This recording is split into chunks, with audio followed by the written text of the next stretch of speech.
Hi everyone, Caitlin here. We've been making these videos over the last couple of months as a way to let you know about our studio closure around COVID-19, what our offerings are, and this video is about our opening plan.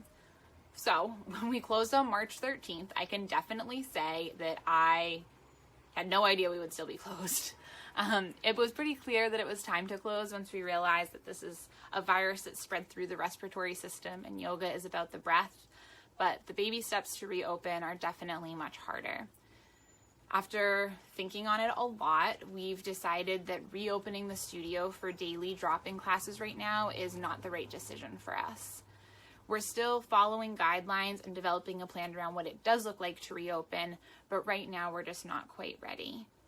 There are a lot of guidelines that are required and there are also recommended ones, and we've decided to take a more cautious approach and we want to make sure that we do both. One of the great things about Sangha is the amount of people that come to it, and that's one of the challenges. We have not just people who come as students that we want to keep safe, but our staff, we have volunteers, and we have our teachers, and we just want a little bit more time to make sure that we're doing something that feels really good and right and something that we can manage long term. We went into the studio a couple weeks ago, and we realized that we can only fit 5 mats at Pine. The reality is that from a financial standpoint, as well as from an administrative standpoint on following those safety guidelines, that just doesn't make sense.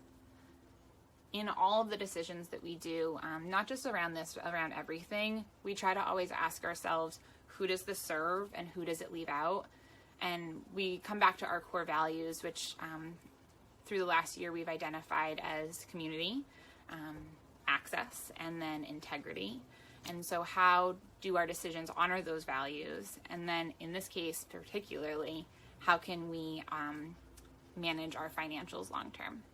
So in a survey that we did a couple of weeks ago, a bunch of you said that you wanted to do outside classes and then as well as having some recorded classes. So we're going to make that happen. We'll shift some of our energy there. We will start outside classes. We're hoping next week, maybe the following week based on the weather.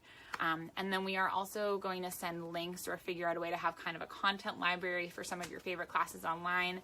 And then the thing I'm actually really excited about is instead of daily events, we'll do day-long weekly events in the studio that will be around meditation and maybe community circles as a way to see people and build community but not be in the space for as long. We're also going to, starting this weekend actually, record some classes for our YouTube channel that will be there available for you anytime in case of calling into the actual Zoom class doesn't work. We're working really hard to maintain all of our studio spaces right now, and just for the sake of transparency, I don't know. Because no one knows anything that's going on. We're doing our best. We want to make sure to always have a home for you.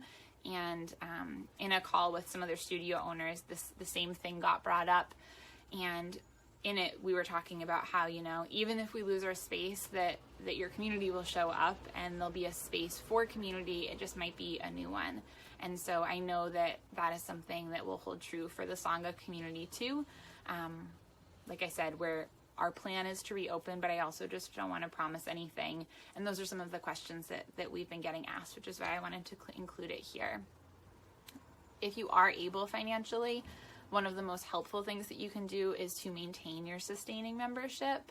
And we know that so many people just cannot do that right now, and that is okay. If you are one of those people, what is always the most important is that you practice yoga and that you use the teachings in your life and how you interact in the world. And so please, please, please fill out the membership scholarship form. That's what it's there for. We know that you'll support in the ways that you can. So I feel like I say this every single time we make a video, and not just for myself, but for all of us at the studio. I can say that we love you and we miss you and thank you. And it is continually a really hard time for so many people. And so the more that you can use your practice and send that love and healing into the world is where you can make a really big impact. So thank you so much, and I will hopefully see you all soon.